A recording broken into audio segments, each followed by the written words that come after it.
উত্তরণের পক্ষ থেকে তোমাদের সবাইকে স্বাগত জানাচ্ছি। তোমাদের মাস্টারমশাই প্রদীপ কুমার বসাক। আশা করি তোমরা সবাই ভালো আছো। আমরা আমাদের উচ্চ মাধ্যমিক ইতিহাস বই স্বদেশ এবং বিশ্ব নিয়ে আলোচনা করছি।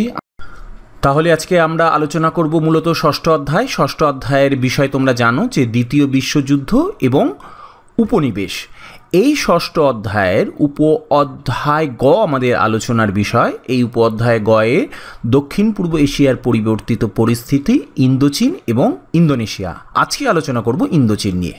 তাহলে আমরা জেনে নিই আজকে আমরা ঠিক কী কী জানতে পারবো। প্রথমেই আমরা জানার চেষ্টা করব ভিয়েতনামে কীভাবে উত্থান হলো, হোচিমিনের নেতৃত্বে ভিয়েতনামের উত্থান, ভিয়েতনাম যুদ্ধের দুটি পর্ব, দিয়েন বিয়েন ফু ঘটনা 1954 সালের, জেনেভা সম্মেলন, ভিয়েতনামে আমেরিকার আধিপত্য এবং আক্রমণ, এবং সবশেষে ভিয়েতনাম যুদ্ধ এবং তার গুরুত্ব। অর্থাৎ সোজা কথায় ভিয়েতনাম সংকট বা ভিয়েতনাম যুদ্ধের একটি রূপরেখা আমরা বুঝে নেওয়ার চেষ্টা করব।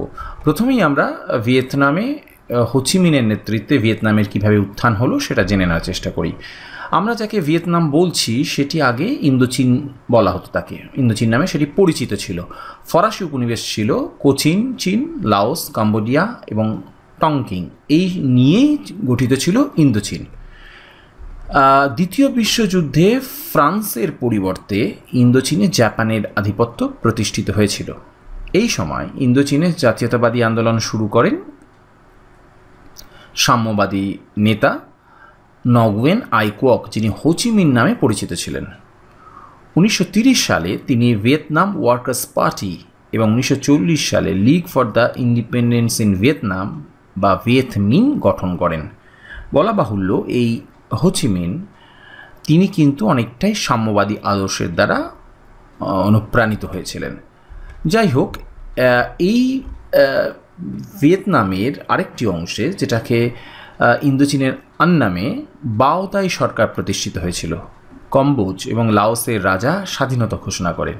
অন্যদিকে টংকিং এবং হ্যানয় সহ বিস্তীর্ণ অঞ্চলে ভিয়েতনাম গণতান্ত্রিক প্রজাতন্ত্র প্রতিষ্ঠিত হয়েছিল। অর্থাৎ সোজা কথায় ভিয়েতনাম বেশ কয়েকটি অঞ্চলে, বেশ কয়েকটি এলাকায় বিভক্ত ছিল এবং সেখানে এক এক ধরনের সরকার বা শাসনতান্ত্রিক কাঠামো বজায় ছিল। এই জায়গায় কিন্তু ভিয়েতনামে হোচিমিনের নেতৃত্বে ভিয়েতনামের উত্থান বা ভিয়েতনামের ঐক্য বা এবং সর্বোপরি যুদ্ধ খুব গুরুত্বপূর্ণ। ভিয়েতনাম যুদ্ধ বা সংকটকে মোটামুটি দুটো পর্বে ভাগ করা যায়। প্রথম পর্ব অর্থাৎ 1945 থেকে 1954 জেনেভা সম্মেলন পর্যন্ত যে অংশটা বা যে পর্বটা, সেখানে ফ্রান্স ছিল মূলত আক্রমণকারী এবং আমেরিকা ছিল মদতদাতা। ঠিক পরের পর্ব অর্থাৎ 1956 থেকে 1973 এই পর্বে মূল যুদ্ধ হয়েছিল প্রবল পরাক্রমশালী আমেরিকার সঙ্গে দেশপ্রেমে উদ্বুদ্ধ ভিয়েতনামবাসীর। অর্থাৎ দুটো পর্বেই কিন্তু আমেরিকা গুরুত্বপূর্ণ ভূমিকা পালন করেছিল। প্রথম পর্বে অর্থাৎ প্রথম বিশ্বযুদ্ধের পর দক্ষিণ ইন্দোচীনে ফ্রান্সের আধিপত্য প্রতিষ্ঠিত হয়েছিল এবং উত্তর ইন্দোচীনে হোচিমিনের আধিপত্য প্রতিষ্ঠিত হয় এবং 1946 খ্রিস্টাব্দে ফ্রান্স এবং ভিয়েতমিনের মধ্যে একটি চুক্তি সম্পাদিত হয়েছিল।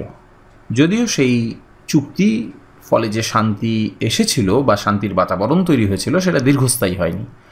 ফ্রান্স হাইফর্মে বোমাবর্ষণ করে, প্রায় 6000 অসামরিক ব্যক্তি মারা যায়। প্রত্যুত্তরে ভিয়েতনাম ফরাসি প্রদেশ টংকিং আক্রমণ করে, ভিয়েতমিনেরা আর কি। ফ্রান্স এবং ভিয়েতনামের এই যুদ্ধ প্রায় 8 বছর স্থায়ী হয়েছিল। ফ্রান্স কিছুটা পিছু হটে। ইন্দোচীনে বাওদাইয়ের নেতৃত্বে একটি সরকার প্রতিষ্ঠিত হয়। এই সরকার আপাত অর্থে স্বাধীন হলেও আদতে ছিল ফ্রান্স এবং আমেরিকার নিয়ন্ত্রণাধীন। অন্যদিকে হোচিমিনের সরকারকে সোভিয়েত রাশিয়া এবং চীন স্বীকৃতি দেয়। বস্তুত 8 বছরব্যাপী এই যুদ্ধে ফ্রান্সের মোট যুদ্ধ ব্যয়ের 80% কিন্তু দিয়েছিল আমেরিকা। অর্থাৎ ওপরের এই যে আলোচনা, এখান থেকে আমরা একটা জিনিস পরিষ্কার করে বুঝতে পারলাম যে ভিয়েতনামে দুটি অংশে দুটি আধিপত্য। একটি অংশে পশ্চিমী আধিপত্য ফ্রান্সের মাধ্যমে, সোজা কথা আমেরিকার আধিপত্য বাওদাই সরকারের মাধ্যমে। অন্য একটি অংশে যেখানে হোচিমিনের ভিয়েতকং পার্টির আধিপত্য ছিল, সেখানে ছিল সোভিয়েত রাশিয়া এবং চীনের প্রভাব বা মদত বা সাহায্য। ফলত ভিয়েতনাম সংকটকে কেন্দ্র করে ঠান্ডা লড়াই কিন্তু একটা প্রকাশ্য রূপ ধারণ করেছিল। এই পরিপ্রেক্ষিতে ঘটে দিয়েন বিয়েন ফু ঘটনা 1954 সালে। ফরাসি সেনারা কোণঠাসা হয়ে পড়েছিল, আমরা আগেই বলেছি, তারা পরাজিত হয়েছিল। তখন কোণঠাসা হয়ে ফরাসি সেনাপতি নেভারে একটি পরিকল্পনা গ্রহণ করে। নেভারে প্ল্যান অনুযায়ী দিয়েন বিয়েন ফু নামক স্থানে ফরাসিরা একটি সামরিক ঘাঁটি গড়ে তোলে এবং সেই খবর চলে যায় ভিয়েতনামের সেনাপতি জেনারেল গিয়াপের কাছে। ফলে জেনারেল গিয়াপ খুব দ্রুত ফরাসি ঘাঁটি আক্রমণ করে। 57 দিন অবরুদ্ধ থাকার পর ফরাসি সেনারা জেনারেল গিয়াপের কাছে আত্মসমর্পণ করেন। অর্থাৎ দিয়েন বিয়েন ফুর যে ঘটনা, সেইখানে কিন্তু পরিষ্কারভাবে, বা দিয়েন বিয়েন ফুর যুদ্ধে পরিষ্কারভাবে ফরাসিরা কিন্তু পরাজিত হয়েছিল। এই যুদ্ধে প্রায় 92,000 সামগ্রিকভাবে এই যে যুদ্ধ হয়েছিল ভিয়েতনামের সঙ্গে ফরাসিদের, বা আরও বলা ভালো যে হোচিমিনের বাহিনীর সঙ্গে ফরাসিদের, তাতে প্রায় 92,000 ফরাসি সেনার মৃত্যু হয়েছিল। ফলত এই ফরাসিরা মানে কোণঠাসা হয়ে যাওয়ার ফলে, পরাজিত হওয়ার ফলে ফ্রান্স ভিয়েতনাম থেকে সরে যায়। অর্থাৎ ফ্রান্সের পক্ষে আর ভিয়েতনামে তার আধিপত্য বজায় রাখা সম্ভব ছিল না। এই পরিস্থিতিতে ইন্দো চীন সমস্যার সমাধানের জন্য 1954 খ্রিস্টাব্দে একটি আন্তর্জাতিক সম্মেলনের আয়োজন করা হয় জেনেভাতে। ফ্রান্স, আমেরিকা, ব্রিটেন, চীন, ভিয়েতনাম, লাওস এবং কাম্বোডিয়া এই জেনেভা সম্মেলনে যোগদান করে। এই যে জেনেভা সম্মেলন, এই জেনেভা সম্মেলনে কয়েকটি গুরুত্বপূর্ণ সিদ্ধান্ত নেওয়া ছিল। কি? 17 ডিগ্রি অক্ষরেখাকে অক্ষরেখাকে ধরে ভিয়েতনামকে উত্তর এবং দক্ষিণ ভিয়েতনামে ভাগ করা হয়, অর্থাৎ দুটো ভাগে ভিয়েতনামকে ভাগ করে দেওয়া হয়। 17 ডিগ্রি অক্ষরেখার উত্তরে কমিউনিস্ট শাসিত ভিয়েতমিন সরকার এবং দক্ষিণ ভিয়েতনামে নদিন দিয়েম সরকার প্রতিষ্ঠিত হয়েছিল। একই রকম কোরিয়ার মতোই, একদিকে সোভিয়েত প্রভাব, অন্যদিকে আমেরিকান প্রভাব প্রতিষ্ঠিত হয়।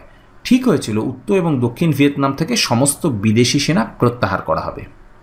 সম্মিলিত জাতিপুঞ্জের উদ্যোগে তদারকি কমিশন ভিয়েতনামের একত্রীকরণের জন্য একটি সাধারণ নির্বাচন অনুষ্ঠিত করবে। একটা সাধারণ নির্বাচনের মাধ্যমে দুই ভিয়েতনামকে ঐক্যবদ্ধ করার প্রচেষ্টা চালাবে সম্মিলিত জাতিপুঞ্জ। সেটা জেনেভা সম্মেলনে স্থির হয়। কিন্তু সমস্যাটা হলো, জেনেভা সম্মেলনের এই যে শর্ত বা এই যে সিদ্ধান্ত নেওয়া হয়েছিল তা কিন্তু রূপায়িত হয়নি, তা কিন্তু সফল হয়নি। মার্কিন মদতে দক্ষিণ ভিয়েতনাম জেনেভা চুক্তি রূপায়ণ করেনি। কোনো গণভোটের কিন্তু আয়োজন করা হয়নি। কারণ গণভোট যদি হতো তাহলে কিন্তু অধিকাংশ ক্ষেত্রেই অধিকাংশ জনগণ দুই ভিয়েতনামের উত্তর এবং দক্ষিণে তারা কিন্তু হোচিমিনকে সমর্থন করত। গণভোটকে উপেক্ষা করে দক্ষিণ ভিয়েতনামে নদিন দিয়েম সরকারকে সব রকমের সামরিক এবং আর্থিক সহযোগিতা দিয়েছিল কিন্তু আমেরিকা, এবং উত্তর ভিয়েতনামের বিরুদ্ধে ক্রমাগত সংঘর্ষে প্ররোচিত করেছিল আমেরিকা যুক্তরাষ্ট্র। দক্ষিণ পূর্ব এশিয়া, ইন্দোচীনে কমিউনিস্টদের তৎপরতা হ্রাস করার জন্য কমিউনিস্ট বিরোধী দেশগুলিকে নিয়ে ম্যানিলা চুক্তি সম্পাদন করে আমেরিকা এবং গড়ে তোলা হয় দক্ষিণ পূর্ব এশিয়া চুক্তি সংস্থা বা সিয়াটো। অর্থাৎ ভিয়েতনামে আমেরিকা যুক্তরাষ্ট্র কিন্তু খোল্লাভাবে তার যে আগ্রাসী নীতি সেটা কিন্তু ফুটিয়ে তুলেছিল। দক্ষিণ ভিয়েতনামে নদিয়েম সরকারের অপদার্থতা এবং অত্যাচারের বিরুদ্ধে সাধারণ মানুষ কিন্তু গড়ে তুলেছিল জাতীয় মুক্তি ফ্রন্ট, যা ভিয়েতকং নামে পরিচিত ছিল। মার্কিন যুক্তরাষ্ট্র এই গণ আন্দোলনকে, অর্থাৎ ভিয়েতনামের যে মুক্তি ফ্রন্ট বা ভিয়েতকংকে কোণঠাসা করে দেওয়ার জন্য, ধ্বংস করে দেওয়ার জন্য নদিয়েম সরকারকে মদত দিতে শুরু করে। ফলে প্রবল গণ অভ্যুত্থান হয় নদিয়েম সরকারের বিরুদ্ধে এবং নদিয়েম সরকারের পতন হয়। তখন দক্ষিণ ভিয়েতনামের শাসনভার চলে যায় সরাসরি মার্কিন মদতপুষ্ট সামরিক নেতারা, অর্থাৎ সোজা কথা মার্কিন যুক্তরাষ্ট্র সরাসরিভাবে দক্ষিণ ভিয়েতনামের দায়িত্বভার গ্রহণ করে নেয়। এমতো অবস্থায় দেখা যায় যে আমেরিকা যুক্তরাষ্ট্র তখন আরও আগ্রাসী নীতির পরিচয় দেয়। সেই সময় দেখা যায় ভিয়েতনামে কমিউনিস্টদের তৎপরতা আরও বৃদ্ধি পায়। হোচিমিনের জনপ্রিয়তা দুই ভিয়েতনামে, উত্তর এবং দক্ষিণ ভিয়েতনামে ভীষণভাবে বৃদ্ধি পেয়েছিল, যেটা আমেরিকার পক্ষে মেনে নেওয়া সম্ভব ছিল না। সর্বোপরি হোচিমিনের সঙ্গে ভিয়েতনামের সঙ্গে চীনের এবং সোভিয়েত ইউনিয়নের একটা মৈত্রী গড়ে উঠেছিল, যেটাকেও আমেরিকা যুক্তরাষ্ট্র মেনে নিতে চায়নি। ফলত হোচিমিনকে কোণঠাসা করার জন্য মার্কিন রাষ্ট্রপতি লিন্ডন জনসন 1965 সালে সরাসরি ভিয়েতনাম আক্রমণের পরিকল্পনা করে। অর্থাৎ ভিয়েতনামকে আমেরিকার মতো একটা বড় শক্তি তারা সরাসরি আক্রমণ করার সিদ্ধান্ত নেয়। 1965 খ্রিস্টাব্দ থেকে 1968 খ্রিস্টাব্দ পর্যন্ত আমেরিকা বর্বরভাবে সমগ্র ভিয়েতনামের ওপর নারকীয় অত্যাচার শুরু করে। মার্কিন বোমারু বিমান, ট্যাঙ্ক, এমনকি বিষাক্ত গ্যাসে বহু নিরপরাধ ভিয়েতনামবাসী মৃত্যুবরণ করে। এত আক্রমণ সত্ত্বেও, এত অত্যাচার সত্ত্বেও কিন্তু ভিয়েতনামের সাধারণ মানুষ লড়াইয়ের পথ থেকে সরে আসেনি, কারণ তারা জানতো লড়াইয়ের পথ থেকে সরে আসা মানে একরকমভাবে প্রায় নিজের সত্তাকে বিসর্জন দেওয়া। 1968 খ্রিস্টাব্দে আমেরিকার সেনাবাহিনী মাইলাই গ্রামে শিশু বৃদ্ধ সহ প্রায় 400 থেকে 500 জনকে হত্যা করে। এই হত্যালীলা সমগ্র বিশ্বের মানুষ স্তম্ভিত হয়ে যায়। এত কিছু সত্ত্বেও ভিয়েতনামের সাধারণ মানুষের সম্মিলিত মুক্তি সংগ্রামকে কিন্তু দমন করা যায়নি। সাধারণ মানুষ, এমনকি মহিলারা, এমনকি শিশুরা পর্যন্ত, কম বয়সী ছেলেমেয়েরা পর্যন্ত এই প্রতিরোধ আন্দোলনে সামিল হয়েছিল। কমিউনিস্টদের গেরিলা আক্রমণে বহু মার্কিন সেনার কিন্তু মৃত্যু হয়েছিল। ফলত এই ভিয়েতনাম যুদ্ধ আমেরিকা যতটা সহজভাবে নিয়েছিল সেটা কিন্তু শেষ পর্যন্ত তা হয়নি। ভিয়েতনাম যুদ্ধ কিন্তু অনেকটাই প্রলম্বিত হয় এবং ভিয়েতনামীদের যে লড়াই বা গেরিলা যুদ্ধের ফলে বহু মার্কিন সেনা, বিদেশি সেনার মৃত্যু হয়েছিল। ফলে এই ছোট দেশের উপর, ভিয়েতনামের মতো একটা ছোট দেশের উপর আমেরিকার এই অন্যায় আক্রমণ, আগ্রাসন, এটা সাধারণ মানুষ, বিশ্বের সমস্ত শান্তিপ্রিয় মানুষ মেনে নিতে পারেনি। বিশ্বের বিভিন্ন প্রান্তে, এমনকি খোদ আমেরিকার জনগণ প্রতিবাদে মুখর হয়ে ওঠে ভিয়েতনামের উপর আমেরিকার এই আক্রমণের বিরুদ্ধে। সারা বিশ্ব জুড়ে ভিয়েতনামের ওপর আমেরিকার এই আক্রমণের প্রতিবাদে সমালোচনার ঢেউ বয়ে যায়। ঘরে বাইরে চাপে পড়ে মার্কিন রাষ্ট্রপতি 1973 খ্রিস্টাব্দে যুদ্ধবিরতি চুক্তিতে স্বাক্ষর করেন। অর্থাৎ সোজা কথায় মার্কিন যুক্তরাষ্ট্র ভিয়েতনামের কাছে মাথা নোয়াতে বাধ্য হয়। ভিয়েতনাম থেকে মার্কিন সেনা সরিয়ে নেওয়া হয়। দক্ষিণ ভিয়েতকংদের দখলে আসে। 1976 খ্রিস্টাব্দে দুই ভিয়েতনাম একত্রিত হয়ে গড়ে ওঠে সোশ্যালিস্ট রিপাবলিক অফ ভিয়েতনাম। এর রাষ্ট্রপতি হন ফাম ডান দং। এইবার প্রিয় ছাত্রছাত্রী, তোমরা যারা এতক্ষণ ধরে ভিডিওটি দেখলে, তোমাদের প্রত্যেককে ধন্যবাদ জানাচ্ছি, আপনাদেরকেও ধন্যবাদ জানাচ্ছি। আমরা দ্রুত ফিরে আসছি আরও অনেক ভিডিও নিয়ে। আপনারা প্রত্যেকে সুস্থ থাকুন, ভালো থাকুন, আনন্দে থাকুন। ধন্যবাদ।